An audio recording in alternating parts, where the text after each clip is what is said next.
automation, it goes to the owner class. All you have to do is have everyone be an owner, and now suddenly any gain in automation is a gain for everybody. If you grow just one thing, it may not grow as well as if it grows with another thing. A good example of that is called the Three Sisters method of farming. There is definitely multi-apartment buildings or multi-families that do passive design. $100 million that they gave to Joe Rogan that they would kind of be out if they breach contract. Is that a bigger number, or is 2 billion a bigger number? I don't know, Zach. It's a tough one. I know, Really hard. and maybe comparing numbers is not Jeremy's strong suit. Gotta go kill a Jenny. I still don't think you should kill her. I don't think it's a good idea. It's a ghost, dude. Welcome back, everybody, to Bread Theory. I'm your host, Zach, and joining me, as per usual, is Dan Platt of the and let me see if I say the name right now, Albany Green Party, not Albany. I think I screwed that up last time. No, it's Albany. Now you're gonna say Albany. I know you're joking. Right? No, I can't ever remember which way is the right way. I literally can't. Albany. Okay.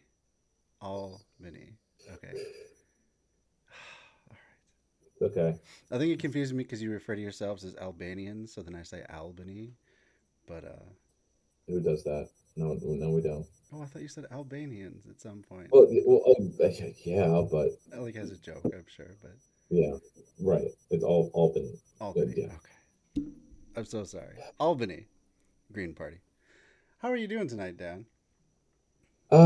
Excellent. Well, excellent's a strong word. I did some phone banking over last week, so there's always a little bit of bumming out when I kind of interact with cold calling people, even if they're registered greens, because a lot of them don't know they're still registered green. So Oh, really? That, but I did reach at least the right usual proportion of people. Usually 1 to 2 calls out of 10 will pick up. The rest will be messages, or you find out which numbers don't work. Right, yeah, because update the list. even when the list is a month old, there'll be parts of it that are wrong or out of date. Or Are people you never look. finding positive Yeah. responses at all, or are people just? I got 3. Okay. I still have 10 to call, at least for my side of the list. Now that we had our state meeting yesterday, which the calls were meant to be for, I don't think any of the other people I emailed did their phone banking. I'll have to check in with them. But we did get a phone script done. Someone, part of our group, a member of our group, did it on time. Or no, he finished it last weekend, and then I screwed up the list, so I didn't get the list in people's hands if it did go to them by Monday. So that only left a few days to really effectively call people.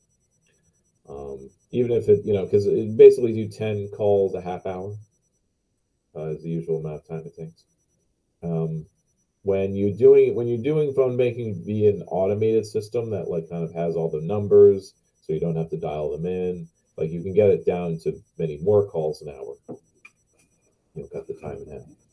But or if you have a shorter script, but my script was like my message, it was a minute and a half. Because it wasn't just for one thing. I wanted to let people know about we have their petitioning in the next month and a half.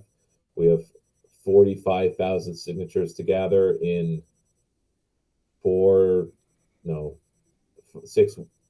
weeks. Oh boy. Like April 16th to the end of May.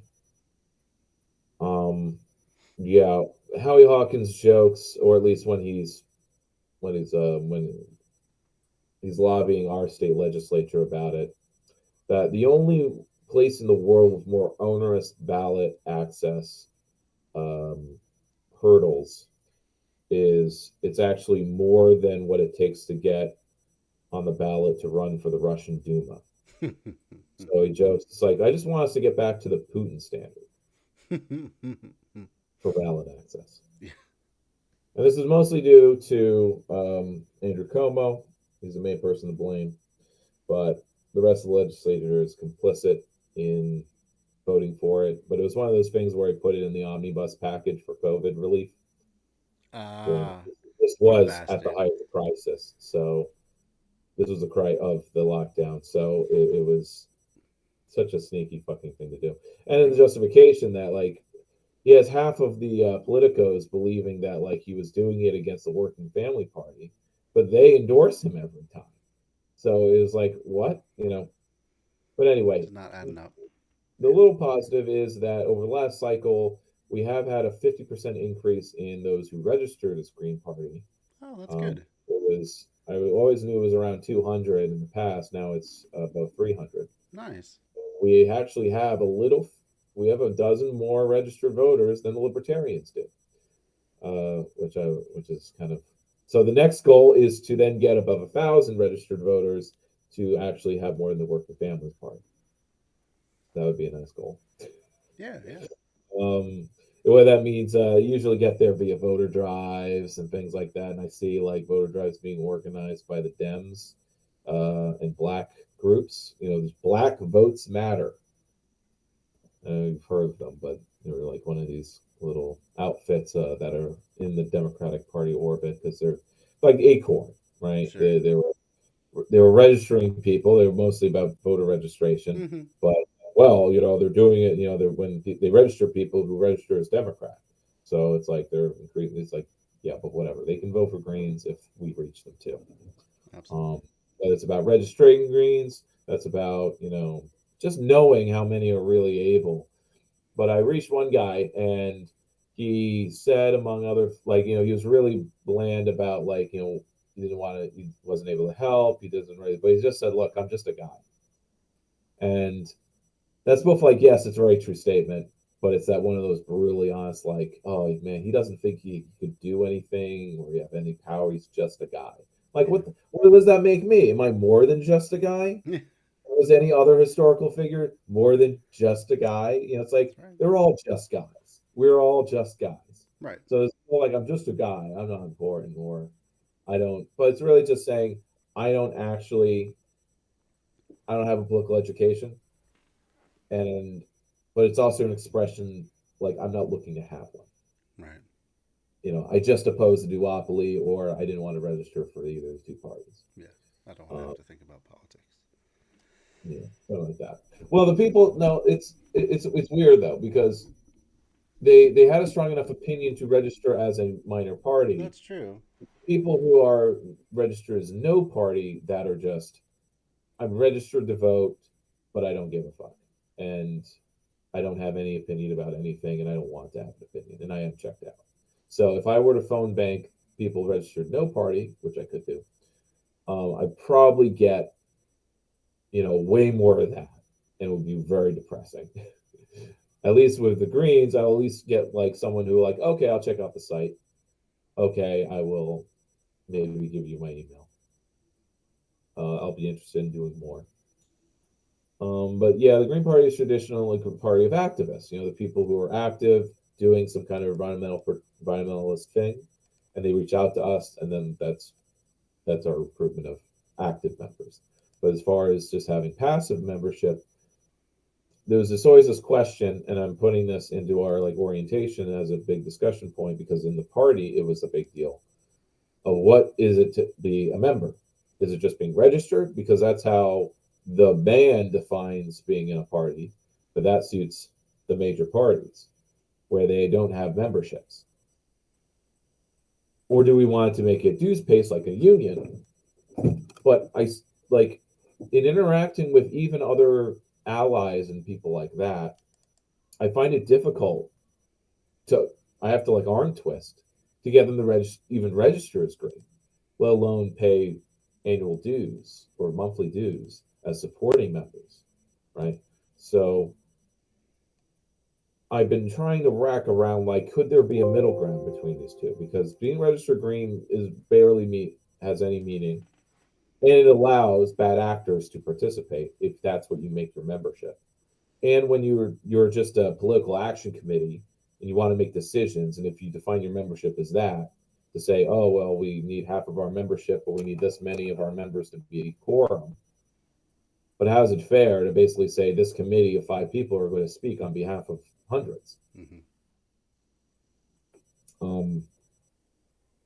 So I've come up with the idea, and I don't think it's been shot down yet, where our membership, and we're going to put in our bylaws, that our membership is like a Facebook group where people have to apply to be a member, but there's no other requirements.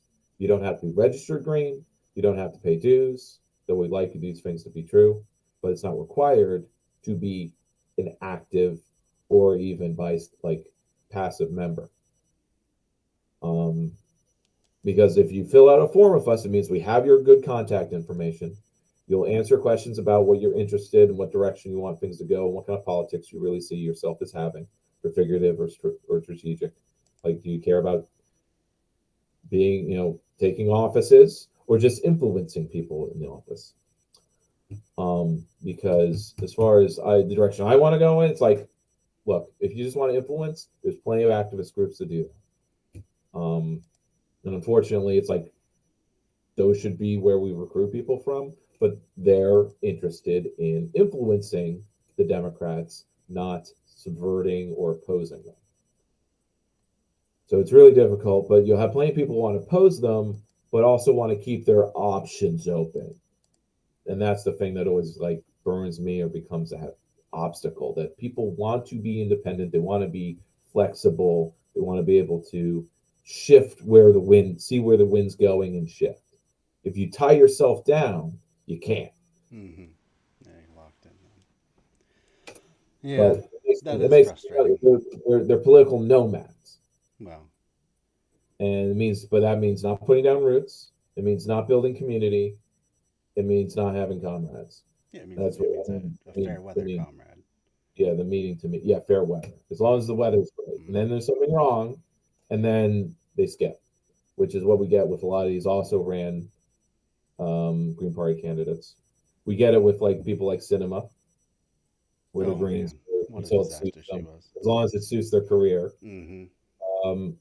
And there are certain activists, like the one we had our presidential nominating convention, and I once again stepped up to be a delegate for Jasmine Sherman. Got enough votes. They got to reach over the threshold of 5%, which grants them at least one delegate, and I volunteered to be their delegate. And although I like her style, I like her what she's running on, I like her style. And of course, she doesn't have the network, the money, or the clout to be our residential candidate, to be a real challenge for Stein. But I think in 10 years, in another cycle or two, she could be, if she stuck around. But I'm hearing that she's not. But I need to confirm this and maybe suggest to her that she should. It's like, look, because it becomes self-fulfilling. People don't give you a chance because you basically say you're not sticking around, or you're not, or you just got here. Give it another cycle, stick around, do stuff with other Greens, build a network, build trust, and I guarantee you'll get twice as many delegates next time. If not, it will actually be like a two-person race, because it won't be Joe Stein every cycle, just as it was in 2020. Yeah, of course, yeah. And it's not going to be Howie again. He's not really interested. I get the feeling that she didn't really want to be the person this cycle either. She was hoping. No, she makes it clear. She was hoping it was going to be Cornel West, and she was going to be in a support role. So, and again, and we don't need another Cornel West. Even if they're like in that way.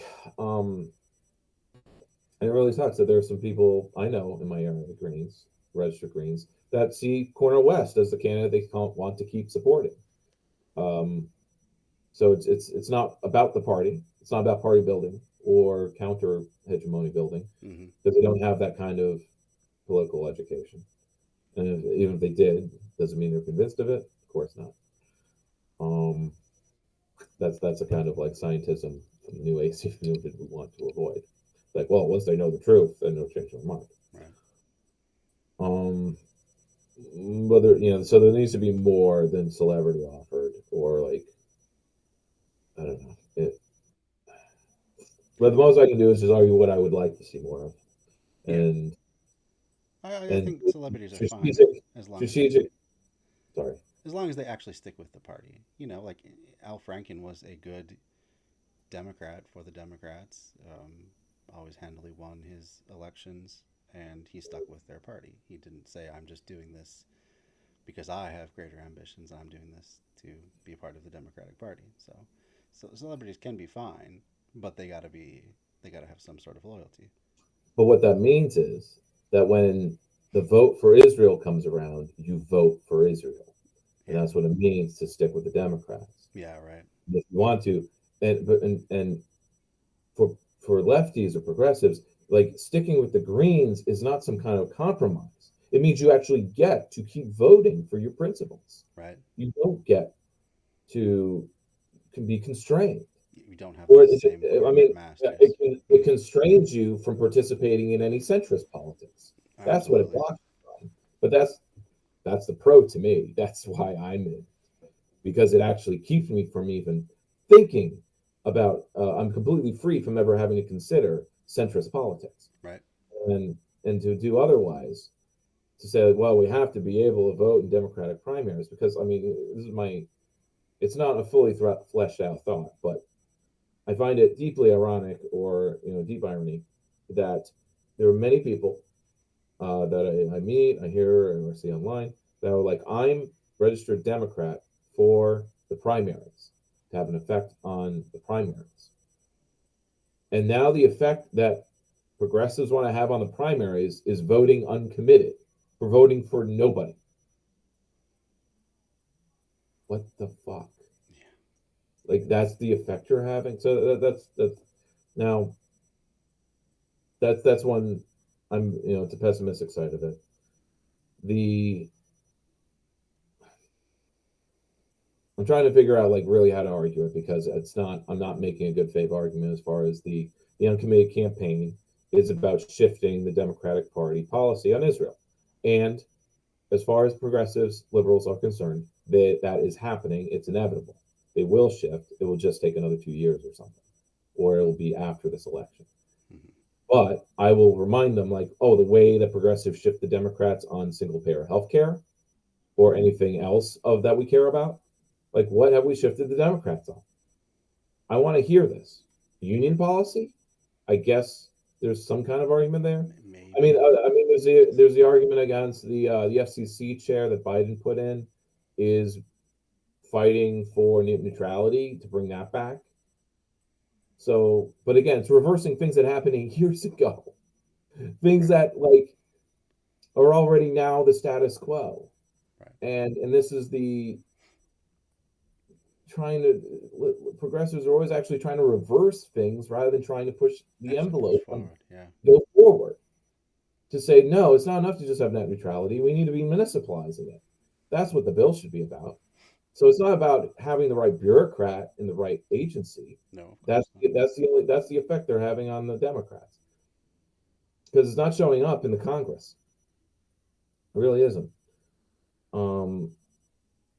Yeah, so I find it could be completely like cycle after cycle. It's like, I'm registered Dem or independent or no party, so I can keep my options open.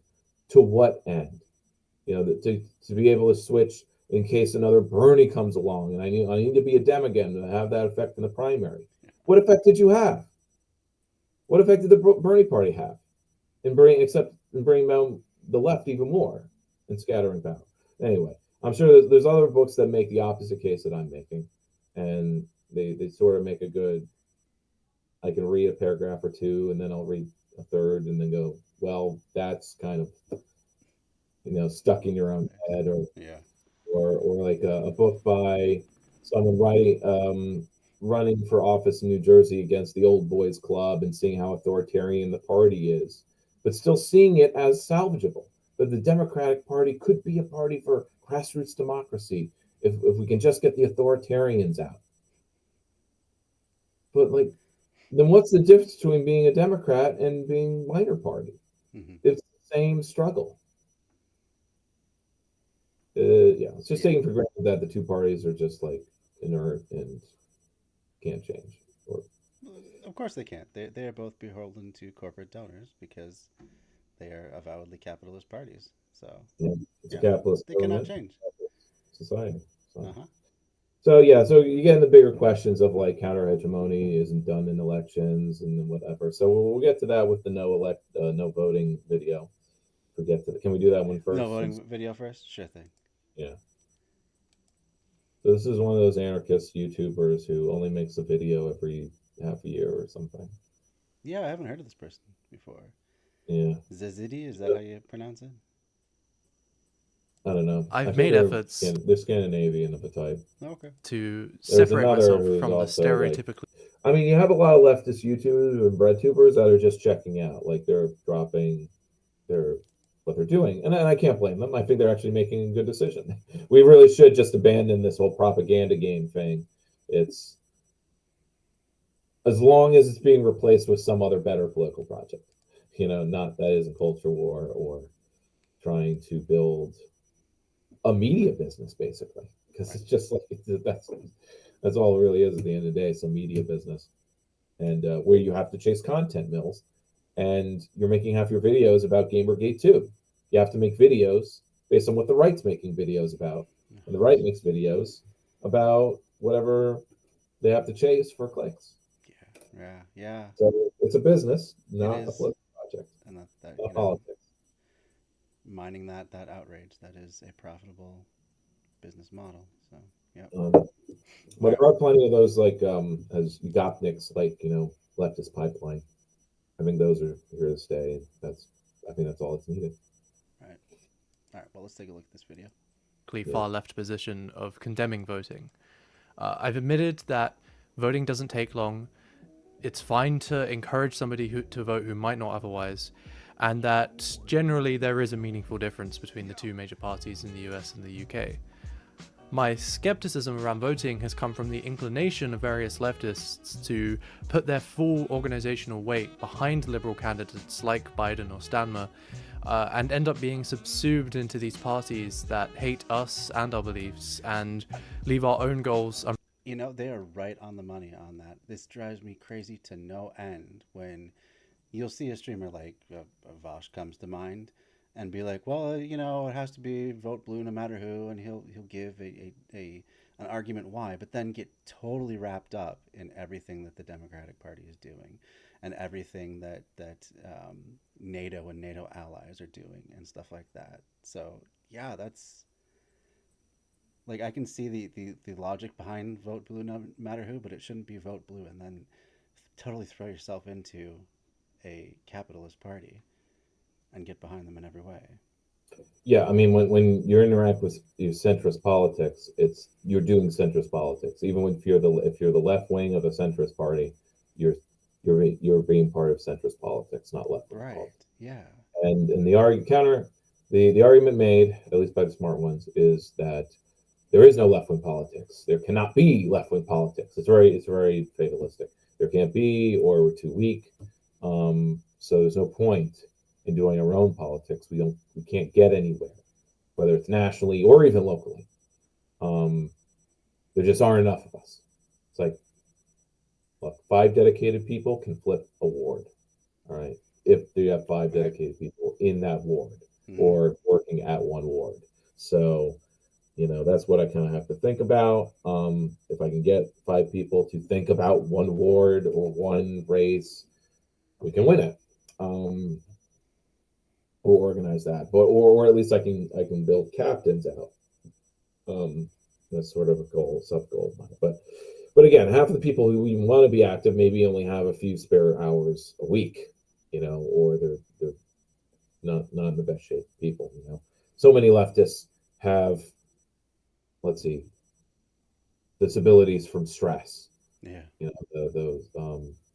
In fact, one of my band partner now is another person where by living in the society we have or family life cause some deep stress, and that manifests as not disability but chronic pain illness of the type, whether it be fibromyalgia or things like that require medication, or just being in constant pain or need medication, or just being always tired, so you just have limited hours. And it's like, yeah, I actually have to go to bed at 8 p.m. 9 p.m. is when I have to go to bed, because that's when my body gives out. Doesn't stop him from being active. a good amount of the time and dance. And he said he danced a lot, but he said, now I'm exhausted, so I can't jam with you Monday night like we have been. We'll do it Thursday. So that doesn't mean he's canceling on me. And so that goes for other potential volunteers or members. But the term that they use for organizational weight. Now, if we're talking about Vosh or other online left, there's no organization there. So, or do they mean individuals who join an org, but those orgs the orgs they're joining are in the centrist politics and those electoral machinations. Yeah. I think Let's you can apply to either. We're only 30 seconds in. I want to see what I'm pursued. Ultimately, though, I'm still arguing for a position of balance rather than outright condemnation. That being said, I believe recent developments have left this analysis obsolete, and that radicalism must now take a much more ruthless position to keep up with the changing consciousness of the wider public. The ongoing genocide in Gaza has led to a noticeable shift in attitudes in liberals and leftists alike across the West. We've had to watch as our political leaders march lockstep with Israel's brazen attempts to displace Palestinian people with no outlet for resistance in conventional politics. And then with the elections in the US and the UK coming up this year, this is naturally leading people to question whether or not these genocide enablers even deserve our votes to begin with. And then from there, especially in the US, you've had the typical discourses of harm reduction and lesser evil voting spin up too. Today then, I want to make... So I just want to give some context. Here in Albany, our activists got and I don't mean Green Party activists because we're not really active yet, but a number of the peace activists, that includes some Greens, registered Greens. But anyway, activist community got a full ceasefire resolution passed in the city council. That's awesome. About a month or so ago. So, and that's all Democrats. There were about 3, I think, who just didn't vote for it. So we know those are the fuckers. And I think we got an abstention or 2, but it was basically majority voted for it, and it wasn't too difficult of a struggle. And it is just a ceasefire resolution after all. But it's that kind of thing that, like, on the local level, it's an all Democratic Party thing, and it was activists who were able to kind of do that. So that's one of those things that's in my mind about, like, there's no outlet.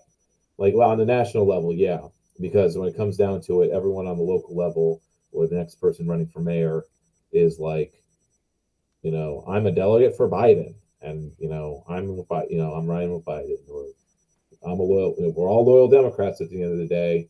We're just having the open conversation in the party or in our politics about the ceasefire. But it just seems so. It also seems like a name where you pass a resolution, but then nothing is changed on the national level. It just still becomes I think you can have... Trump is a threat to our civilization.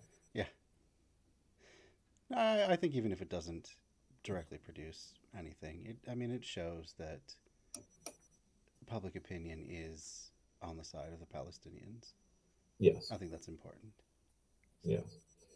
But what I'm saying is it's not always the most radical opportunity, something like this, for organizing counter-hegemony. Yes. Okay.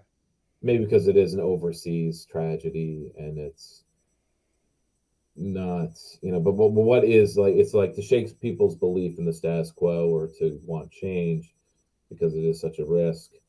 What do you need to convince them of, or what evidence do they need to be presented with that they're not going to benefit from whatever's going to happen next or benefiting now?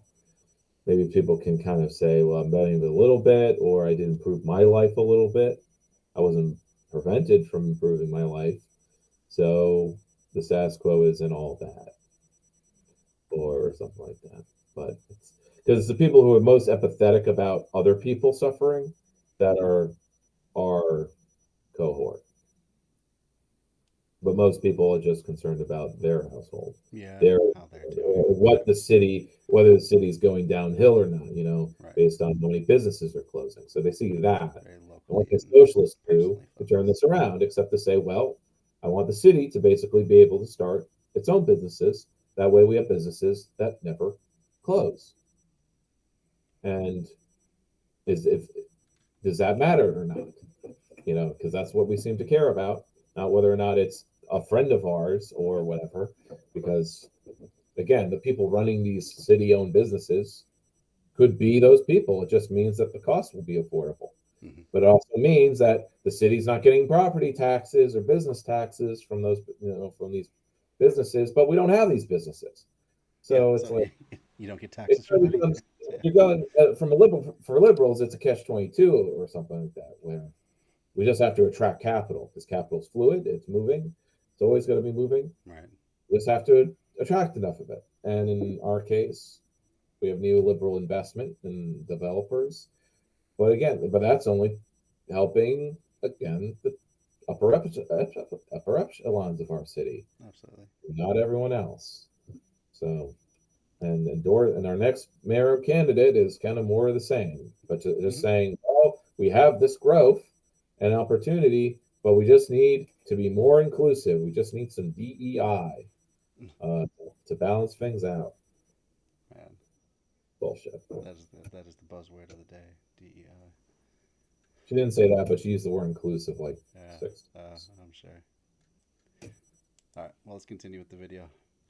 Make the case explicitly against voting as the strongest strategy that the left currently has available. Now, because my usual video production process apparently takes months or even years now, I'm slapping this together at a much lower production quality just so I can get it out while it still has some relevancy. For anyone wondering, I am also working on a much longer, much fancier video on the side, but that's still Like being relevant year to year. What's that? Nothing like trying to be relevant year to year. Yeah. Yeah. Well, I mean, H Bomber guy managed to do it with just 1 or 2 a year, so. And they're not even that relevant. Well, Well, I'm a bit because I'm listening to coughing too much. Oh, okay. But like the plagiarism video is just about like how petit bourgeois can we be as YouTubers, caring about our copyright, whether people copy off of us or whatever. It's like what does that matter? Don't we want to share all the information? Doesn't like, but they're benefiting, they're profiting. It's like as small petit bourgeois business owners, right? So fuck them all. And that includes Harris. Just realized my neck is purple because my floor LED is on and it's too late to turn it off. So if you're wondering, I'm not diseased. That's just why. What? I didn't notice it before. Now you're just drawing attention. Yeah. Now that they've brought it up, it's front and center. So the key observation of the current moment is that the rejection to vote is the most effective path towards radicalization.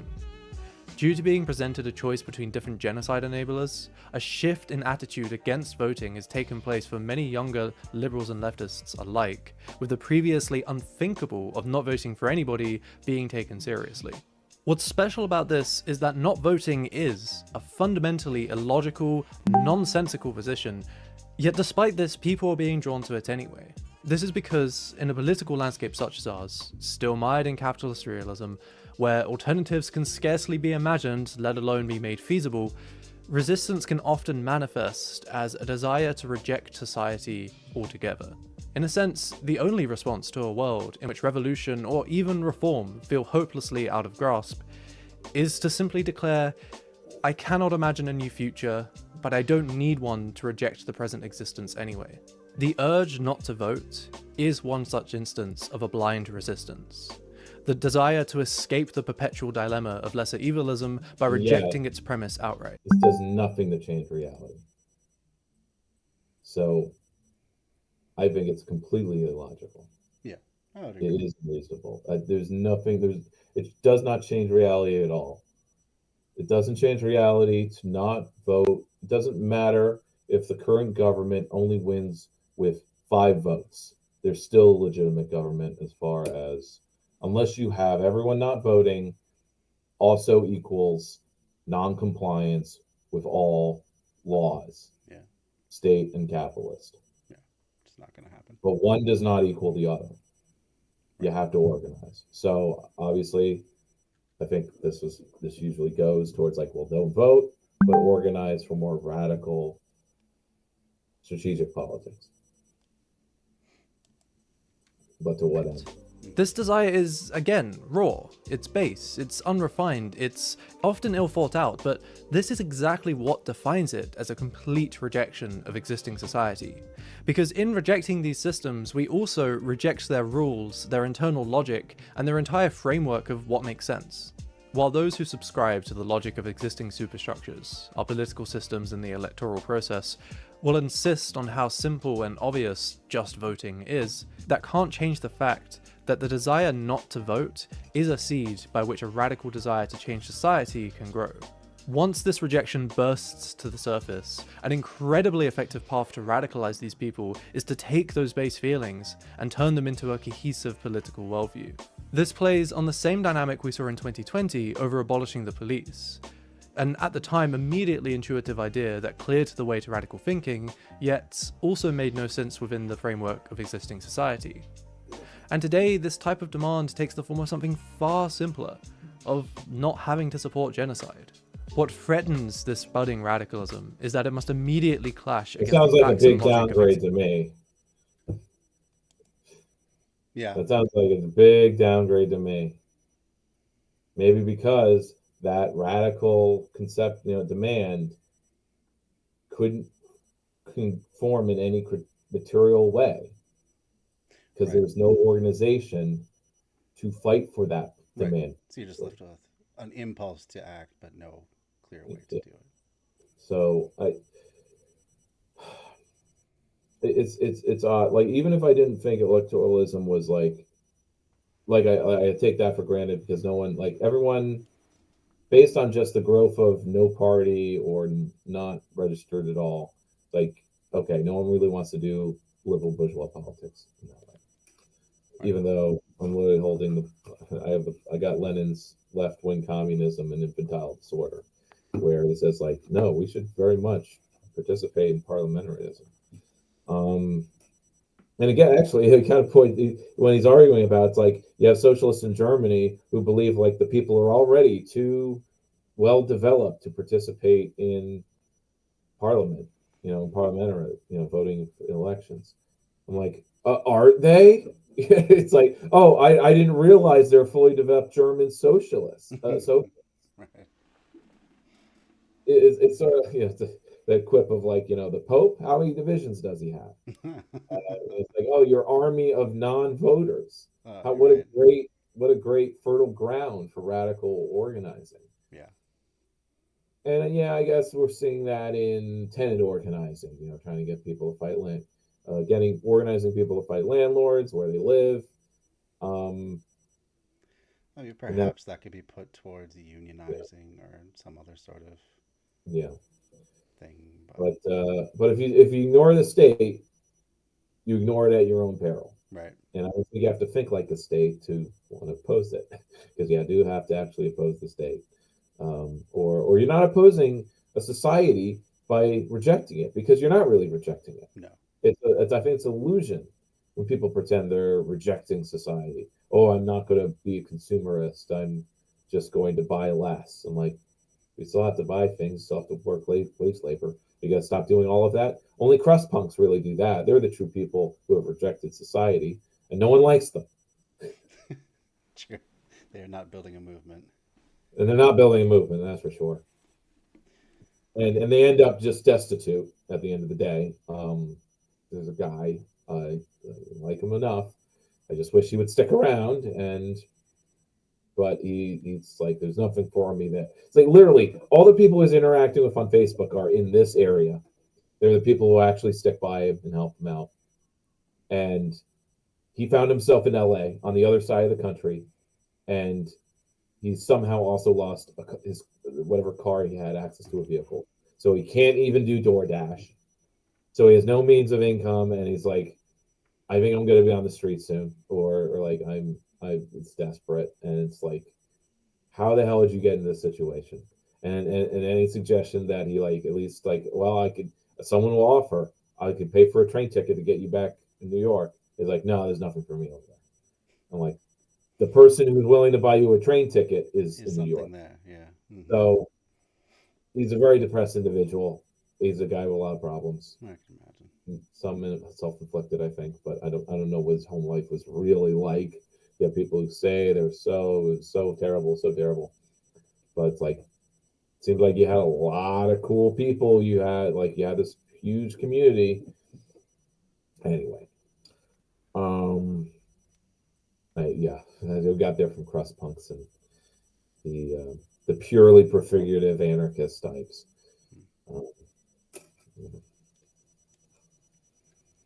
Existing society, which demands that these alternatives are born fully formed and able to meet standards which they're trying to move past to begin with. If we don't vote for the Democrats, how will we beat the Republicans? If we don't have the police, how will we prevent crime? It's the job of superstructures like the media and the political system to forcibly drag these intuitive desires down into the mud of policy and electoral pragmatism, where they lose any radical potential. This was the fate of abolishing the police the moment it became defund the police, which, ironically enough, in trading in its radical content to be more appealing to conventional politics, did a far worse job at grasping anybody as a position than abolition ever did. Voting is especially vulnerable to this, because its radical content consists of simply not engaging. I'm sorry, what'd you say? Do you agree with that?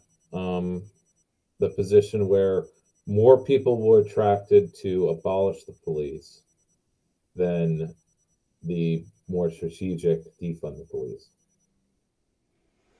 No. It kind of depends on who you think you're attracting, I suppose. Yeah. And of course, there's a good argument. I like the arguments for abolitionism of various types, putting that at the forefront of like your platform or whatever. But I don't know. I think there's a difference in having different tiers of platform where you can use abolitionist rhetoric at this tier, use more pragmatic, let's nationalize, municipalize things, be statist, so we can interact with politics, or at least like if we were to take office, we could actually use this legally or whatever.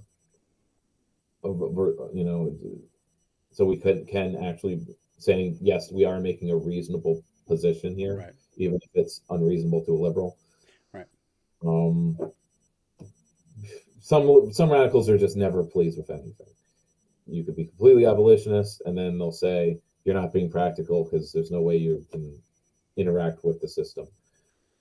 If you're fully like, if you try to say you interact with the system, they'll say, oh, look at you toning down and you're abandoning the radical potential of abolitionism.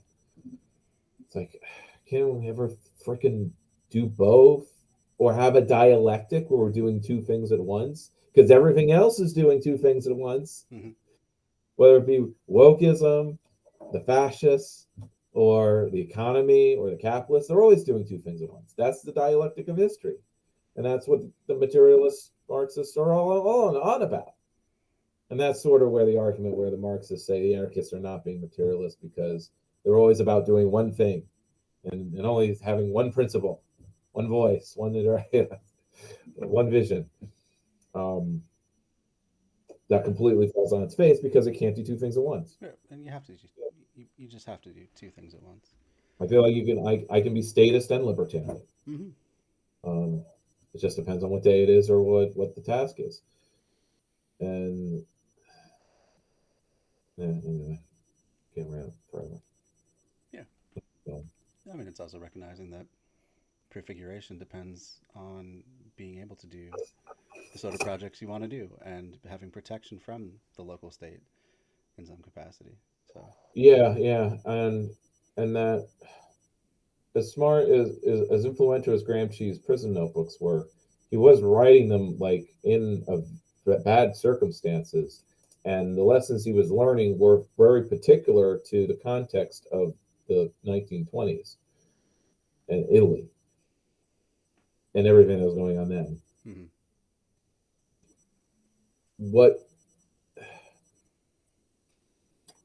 we have a lot of different dialectics happening now, and so much of our thinking and actions are guided by that preparative politics, the hegemony, building a counter hegemony via Gramsci. Maybe I need to actually read Bookchin and because he doesn't seem to be following Gramsci in the Frankfurt School. He is in fact critiquing a lot of that postmodern stuff. I think that's where I think the smartest and most capable or put together socialists that I meet are the ones that are more Bookchin influenced or like that. And I think I need to form myself into being more like that, finishing Bookchin's work and then really studying the social ecology, politics, and actually put that into practice as an eco-socialist rather than. But it really puts me and all these other types of socialists kind of really apart from the other types of tendencies, traditions. That are kind of just want to do direct action or want to do this or argue about whether voting is worth it or not. Because in the Greens, there was a decision or a consensus in the 90s about not putting ourselves, going past these categories of tendency that lead to splitting and factionalism. So that just leaves factionalism to be about personalities and whether or not when you lose a political argument, you do something petty, or sabotage the chat, which happens in the Green Party from time to time, or it's under the surface between those at the same level of organizing, but not at every level. Yeah, definitely. All right, I do want to get through this one so we can get on to the rest though. With a system at all, with no immediately obvious alternate mode of activity. Of course, in reality, no longer allowing ourselves to be tied up in the spectacle of electoral politics frees us up to do all sorts of things, but this won't be immediately obvious to most people who begin to question the basis of voting, and they'll be continually beat over the head with the idea that it just takes a day to vote. We can postulate about various forms of direct action, mutual aid, and activism in general we can get involved with instead of party politics. It is unequivocal that the most impact that anybody in the West can have on the Gaza genocide is trying to prevent shipments from reaching Israel, as has already been done in the form of strikes and direct action. But what has decisively changed about this analysis is that we're no longer trying to propose just a better way to organize. The focus is now on an amplified potential for radicalization. However, the crucial element of this particular shift in the political moment is that it tears open a deep schism in the... Sorry. Go ahead. No, I don't mean to talk at length ago. I didn't know we made it better. I didn't know we figured out organizing. We need a better way. We got that covered. Do it. Yeah. Now it's just about the potential for radicalization. Right. It's the reverse. For 20 years, I've been engrossed in how to radicalize people or how people are being radicalized via Trump. And the conversation in the 2020s should be how to organize people effectively. Absolutely. That's all I've been trying to conversation. I think you're right. So yeah, they are skipping over that part a little bit. Current left. The position, at least in theory, for the harm reduction left was that we could support lesser evil candidates while at the same time building a radical movement of our own. The situation at hand undoes this excuse though, because now the two goals are explicitly opposed. The task of a left concerned with winning elections is now to squash this sense of anti-electoralism and any radicalism that comes with it. The line of electoral leftists today is to play our society's superstructures, to correct these raw desires to escape the present moment back into current society, into lesser evilism. To be explicit, it is to play the role of the reactionary. As such, any leftist who has invested in the short-term opportunism of electoralism now has a choice to make. To either shift focus to where radical potential really exists, or to forsake radicalism and fully submit oneself to their role as the left of bourgeois society. Meanwhile, the task of a left concerned with building radicalism is to explicitly encourage the feeling to reject voting, and nurture it into an established political worldview. Let's be clear quickly though, there isn't some principled stance here against the act of voting itself, like is often found among, for instance, anarchists. The physical act of casting a ballot literally does not matter, so if you feel more comfortable voting anyway, then please, go nuts. The key is allowing and encouraging people to explore the idea of not voting, and how we might engage in politics otherwise, such that we open the way to new forms of thinking. Now, the obvious objection from here is that this is done at the risk of letting Trump win, and there is no way around this. But what is failed to be grasped is that this is simultaneously the strongest strategy in fighting Trump and far-right populism in general. Now, let's be clear, this isn't an accelerationist position. The goal is not to make Trump win, and the idea is not that his winning would improve anything. Rather, it's recognizing that lesser evil voting is a pathetically ineffective strategy at fighting the far right. And I would go as far to say that anybody who dedicates themselves to it at the expense of everything else is more responsible for Trump than anyone who would forgo voting for the sake of building radicalism. Even without looking at history, this should be self-evident by the fact that Biden was voted in as a safe, middle-of-the-road establishment candidate just to get Trump out, and now a single term later is running the risk of losing to Trump again. Consider as well that the whole time Biden has been in, Republican states such as Florida have only spiraled further into quasi-fascism at a seemingly faster rate than ever. Pushing all weight behind Biden again does not make Trump and the far right go away. Rather, it allows them to fester for another term and then come back the next election cycle even stronger. And so, if you remain tied to lesser evil voting out of a belief that anything else is simply impossible, it is your duty to be rushing to make it possible when the material conditions provide an opportunity like the one presented to us right now.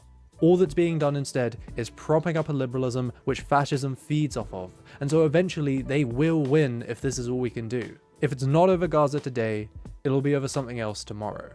And when they inevitably do win, don't you think it would be important to have a pre-existing group of radicals that are able to actually kick into action and help those who are going to suffer the most under this far-right government? Even today, the marginalized living under Republican states are far more likely to be aided by local groups of communists than anybody else.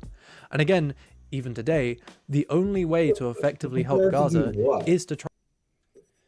Right. Just mutual aid, it's like the ways that trans people are being oppressed or genocided, to use that rhetoric.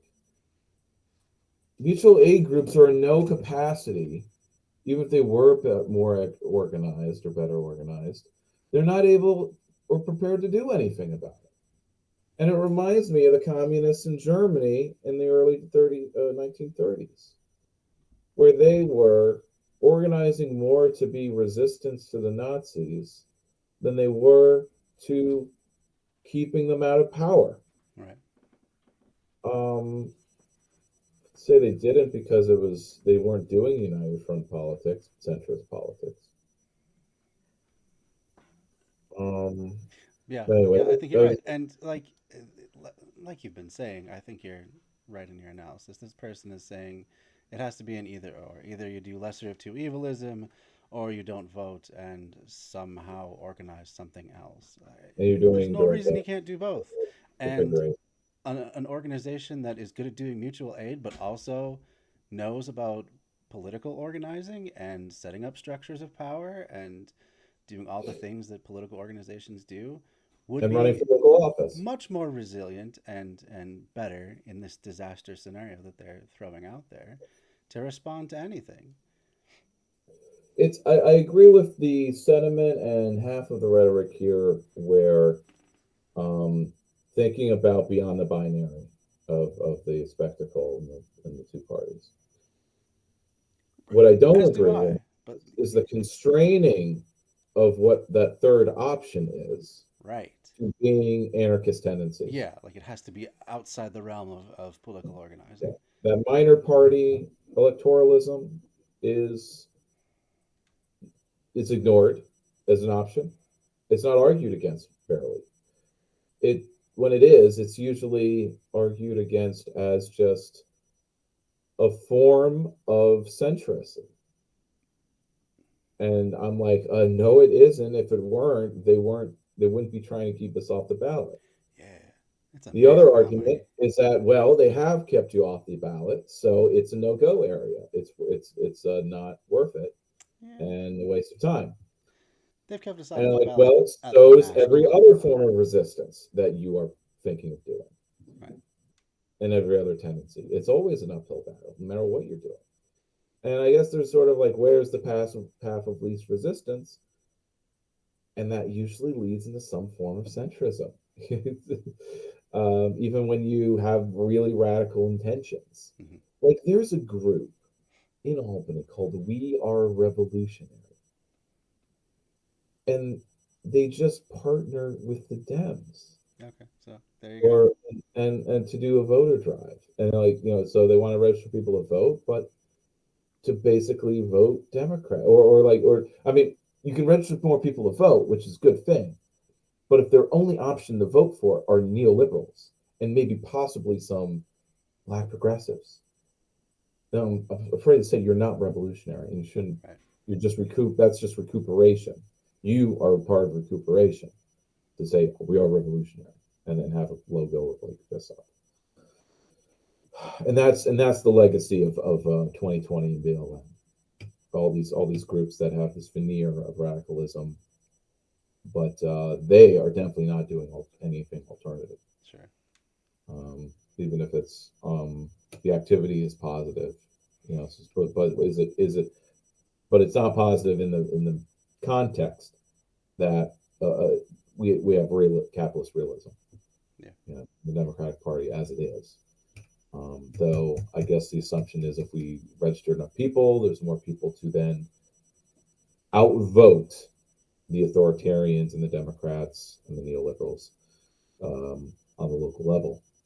Sure. But I think that's bullshit. Yeah. Because you have even if the most radical activists rise through the ranks. I mean, like I guess Julia Salazar here in New York, state senator. Was she elected to state senate? Yeah, I think so. And she's like a full democratic socialist.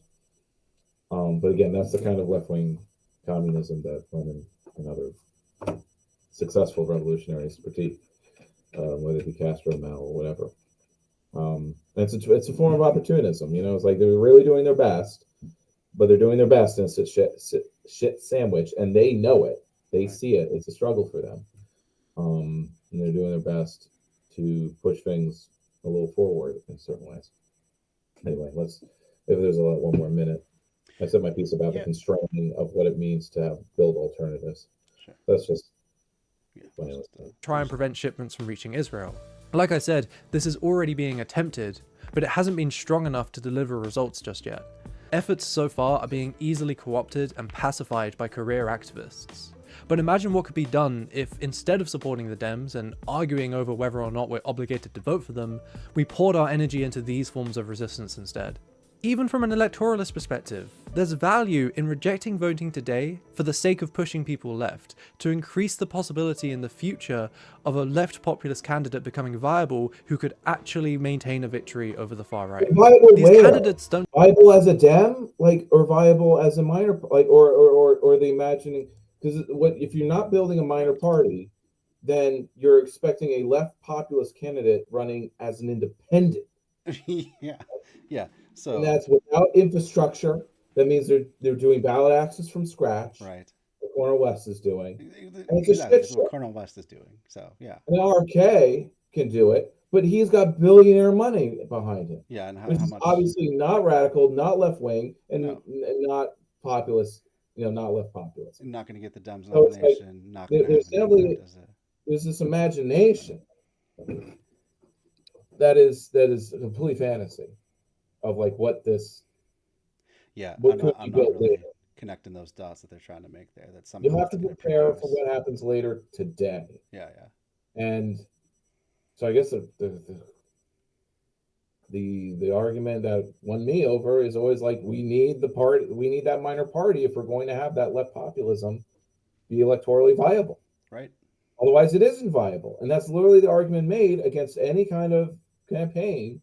Is that this isn't viable? It has no infrastructure. It's not they can be interviewed by the media once, and then they're ignored, and then it's gone. Even when they have the money to travel around, like Jill has. But no, she's raised about $500,000, and that's being spent on the ballot access. It's like an average 10-15,000 for each state. That's what it costs. And it's amazing that she was able to fundraise that in over the winter, basically. It's always impressive that she does that she's able to do this. And I asked her at our convention, what does it take to have the kind of network and the kind of campaign you have? And her answer was mostly about how she was prevented. So, like, when it comes to party build, she answered in giving her answer about, like, what does it take to party build and to have more candidates and people like her in the party, which is building people up on the state level as being real leaders who are consistently running for statewide office or something, as she did. And that's what kind of gave her the experience to do what she does on the national level. Which she said that she had all the intention after 2016 to follow up and do party building, because you do this national campaign, you bring a lot of new volunteers in to turn those volunteers into party functionaries. People who are party functionaries who are doing the committee work, acting like a government, so you can actually be a government, dual power, whatever you want to call it. She was prevented by doing this by particularly the DNC, with all the lawsuits, and they were suing her.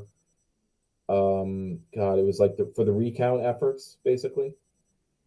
There was all that. She was tied up in litigation for like a year and a half. So this tied her hands. She also mentioned, though she didn't go into it, as no one ever does, but like the National Steering Committee was also not cooperating with me post-election day. Mm-hmm.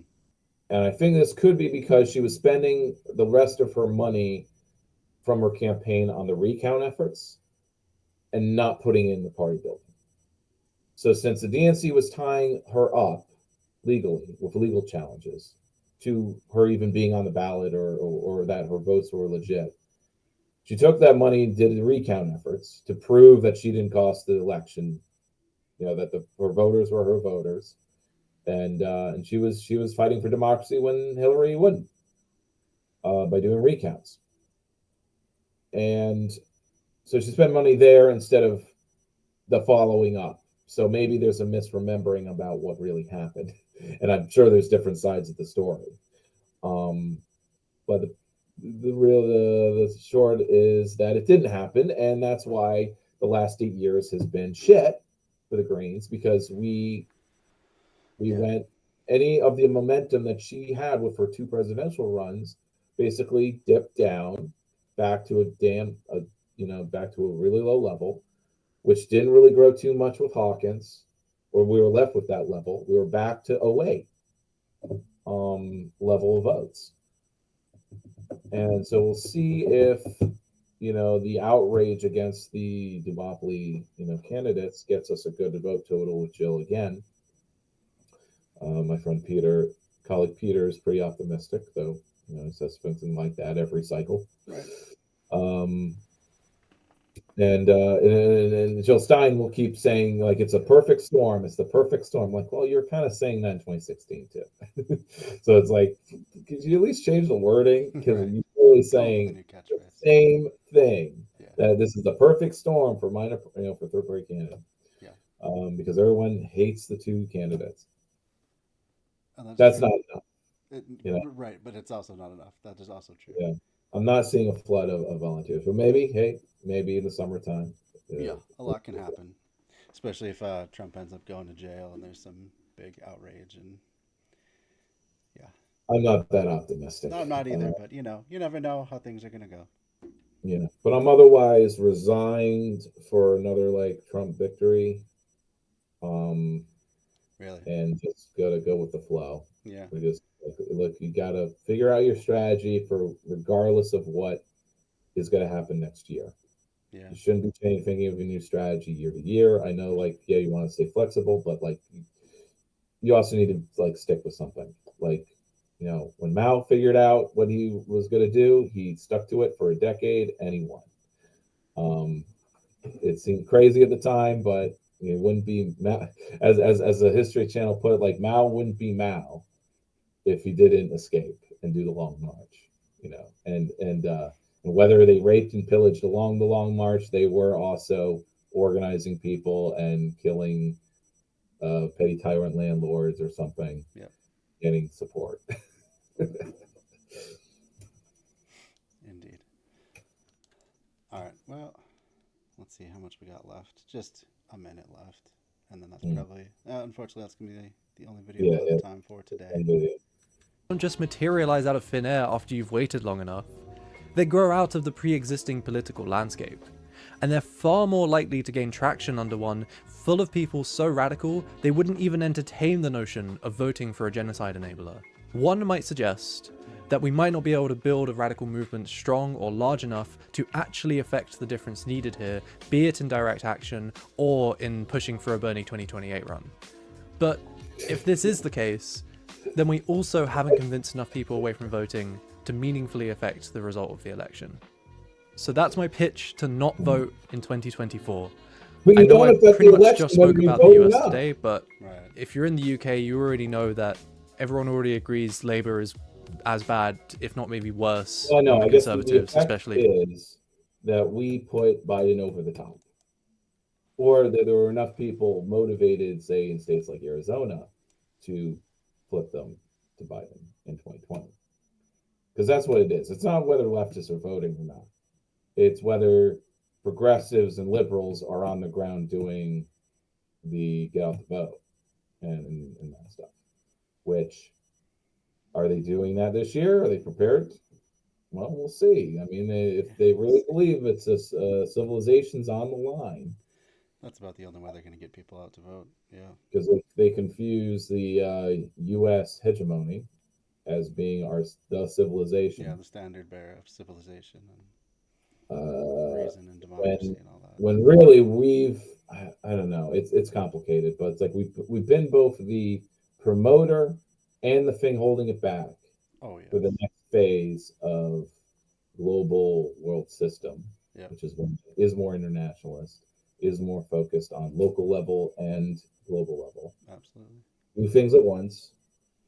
Instead of away from the nation states, because like in principle it was doing this way, self-determination on one end and UN on the other, but that was in principle, when in reality US was very much doing realpolitik the whole time, a la Kissinger and his his, and that's represented by him, but Truman first, but whatever. But there was the vision to have that our world system would be one that was more collaborative and above the world, going beyond the nation state level, because that's what the competing nation states was what the world wars were all about. Right. But it was going to be the next world leader. Kind of makes it hard to achieve if you only want the parts that you enjoy, but don't submit yourself to the International Criminal Court and that sort of thing. So. Yeah. What kind of material economic conditions are required for that, to follow your own principles? And it's not really a matter of principles, and that's maybe where we move away from idealism and just focus on, like, can we, I don't know, what kind of organizations can we build to make people create conditions of more cooperation, whether it be on the local level or the global level, but not a nation state. Get that? Absolutely. Otherwise, but anyway, how do we nationalize? These questions. It's the old paradigms, I suppose. To strike it from our platforms, it's nationalizing things. But I don't know. But municipalism is got a lot of barriers on the state level and whatever. But that's where the axes of resistance and opposition come in. Going by Book Chen. Anyway, so in the last few minutes, describe how I've met for the third time a fellow honk street band lover. Oh, cool. We're working on, well, once we start practicing the same music, because lately we haven't had the same sheet music. So next step is actually having mostly sheet music from other street bands, the ones that share them, which is like there's 3 sites that do. And we'll practice that, and then maybe work on recruiting more people, so at least we have a quartet. Oh, that's so fun. And we can move towards that. Then also more tennis. So I've found people that are interested in actually doing tennis with me. So that could be my Sundays. And there's the next video we're gonna do was library socialism, and so that reminds me. Yeah, very excited to learn more. The as I run for library trustee. So that's gonna be on my plate. But the real thing that's kind of really got me anxious is the petitioning to get signed on the ballot in New York, because it's such a large, it's a gargantuan task. It And I've sounds already good. I pledged to get 300 signatures. Can I live up to that? I was when I was doing it 2 years ago for Howie, I got to 80. My commitment was to get, like, my goal was to get 100, and I think I got to 80, and then I kind of gave up. I got like 30 in one day at a big festival. Then I got like 10 here, 10 there, but it's like obviously I gotta push harder because it's president too. Maybe easier since it's clearly like people might know, progressives will know who Stein is, for better or worse. But and also as how he puts it, look, you ask it as a personal favor. Hey, can you help me out with a signature? Don't ask it like, hey, will you help Jill Stein get on the ballot, or will you help get a minor party on the ballot? Say like, help me with a signature. So that's and say yes, no. They'll ask, what's it for? So anyway, that's what gets me, anxious about that. But otherwise, I did some phone banking. I'm going to do a little bit more of that to maybe get some more volunteers for petitioning. And then there's money to spend as well. But here's just like with the conversation with like Democrats monopolizing like experienced campaign managers. There are also companies that do petitioning, but if RFK basically buys them out, or if you have these other campaigns spending money, they raise their prices based on availability, or there's just none available anymore for us to use. Because some will pay $8 per signature, something a grant, like really. No way! Wow. That seems high, but that's what Howie said. He could be wrong, but I feel like it'd be more like $8 an hour. But that's below, right. That's below minimum wage, though. Mm-hmm. But even if people are paid, you still have to like stay on them and organize them or manage. But that's what the company's for. They do that management side of things. And with volunteers, it's even more like that. But just saying, like, hey, you go to your farmer's market, you can easily get 20. Yeah. And if you do that every weekend, you'll get to that 100, 200. And if you get 10 people doing that, you'll have 1,000. Sure. That in every county. And you'll get that 50,000 easy. Yeah. Well, I mean, on the bright side, things should be warming up pretty soon. Actually have real spring, although we're in the middle of a snowstorm right now. But there'll be more. It's winter wonderland over here. Yeah. We got dumped. It's winter we're getting wonderland. dumped on right now. So. Does that mean the fronts, we're gonna get hit again? Yeah. But I doubt there'll be that many more weeks of this sort of thing. So maybe at that tail end, things will pick up. We do have a joke in Albany that we always have a fall spring, and then we do too. Winter's revenge. Yeah. But that's also just the climate change too. But. Yeah. This has been our single largest snow event of our entire season, and now it's technically spring. So. Yeah, it's great. I love that after I put all the ski stuff away, that now there's snow enough to ski. And the fact that I lost track of where I was so ready to cross country ski yesterday, and I couldn't find my boots because I don't know what I remember doing with them. Because I was sorting them back in November. It's so mad about it because it was just the conditions were perfect and nothing had Yeah. been plowed yet. So, Nothing was packed down yet. Oh man. and now it is going to be. So, my beautiful shoveling was messed up. Okay. Good night, Zach. And we will. How about we do Tuesday next week instead of waiting? Yeah, Tuesday next week. That sounds good. All right then. All Right. right. Look forward to it. Later, See ya. Gators. Bambino. Let's see.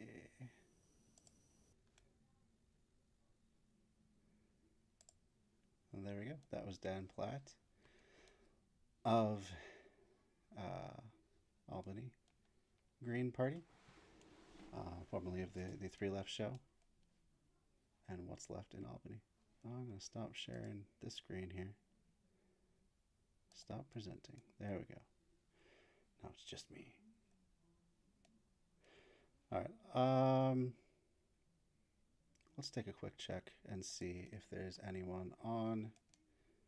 Whoops, not the one I meant to click on. Let's see here if there's anyone on Twitch that we can raid. Just to say hi.